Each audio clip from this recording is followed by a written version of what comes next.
مفتی صاحب میری بہت ساری نمازیں قضا ہیں، وہ کسی طریقے سے معاف نہیں ہو سکتی، کیا بغیر پڑھے؟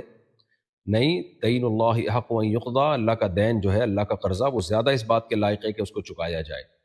تو دیکھیں، آپ نے کروڑوں روپے کسی کے کھا کے ہڑپ کر گئے ہوتے تو وہ نہیں معاف ہوتا، بلکہ اس میں تو آپ کو فوراً دینا ہوتا ہے۔ اللہ کا قرضہ جو نماز آپ کے ذمے ہے، اس میں تو اللہ نے آسانی رکھی ہے کہ بھئی آسانی سے جتنی پڑھ سکتے ہو پڑھ لو۔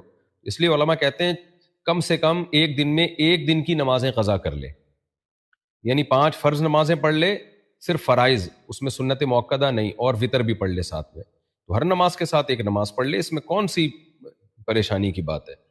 تو اس لیے اس طرح سے آپ نمازیں پڑھیں۔ ہاں، حرج جب ہوتا ہے جب آپ سے کہا جاتا کہ ساری زندگی کی نمازیں ایک ہی دن میں کمپلیٹ کرنی ہے یا ایک مہینے میں کمپلیٹ کرنی ہے، تو فجر کے ساتھ فجر پڑھ لیں، ظہر کے ساتھ ظہر پڑھ لیں، عصر کے ساتھ عصر پڑھ لیں، مغرب کے ساتھ مغرب پڑھ لیں، عشاء کے ساتھ عشاء پڑھ لیں، وطر کے ساتھ وطر پڑھ لیں۔ اور یہ نہیں ہو سکتا ایک ہی دن میں ٹائم نکال کے ساری نمازیں ایک دن کی ایک ٹائم پہ پڑھ لیں۔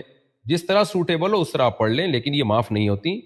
اس کے معاف ہونے کی ہمارے پاس قرآن و سنت میں کوئی دلیل نہیں ہے۔ بعض لوگ کہتے ہیں نا قضاء عمری کی دلیل بتاؤ، بھائی قضاء عمری نماز پڑھے بغیر ساقط ہو جاتی ہے، اس کی دلیل بتاؤ۔ اس کی کوئی دلیل نہیں ہے۔ نبی اس کی جب بھی نماز قضا ہوئی ہے، چاہے کسی عذر سے ہوئی ہو، ظاہر ہے نبی کی تو نماز کسی عذر سے ہی قضا ہوئی نا، آنکھ نہیں کھلی، تو آپ نے ہمیشہ نماز پڑھی ہے، تو یہ بغیر پڑھے معاف نہیں ہوتی نمازیں۔ تو آپ ایک دن میں ایک دن کی پڑھ لیا کریں، جتنی ہو جائیں ٹھیک ہے، جو رہ جائیں گی پھر اگر اللہ نے آپ کو مال دیا ہے تو اس کی فدیہ کی وصیت کر دیں، پھر اللہ سے امید ہے انشاءاللہ اللہ تعالیٰ معاف کر دے گا۔ اور اگر اللہ نے مال نہیں دیا تو پھر اللہ سے امید ہے اللہ وہ بغیر پڑھے ہی معاف کر دے گا، کیونکہ آپ کے ذمہ جو کام تھا آپ نے پورا کر دیا۔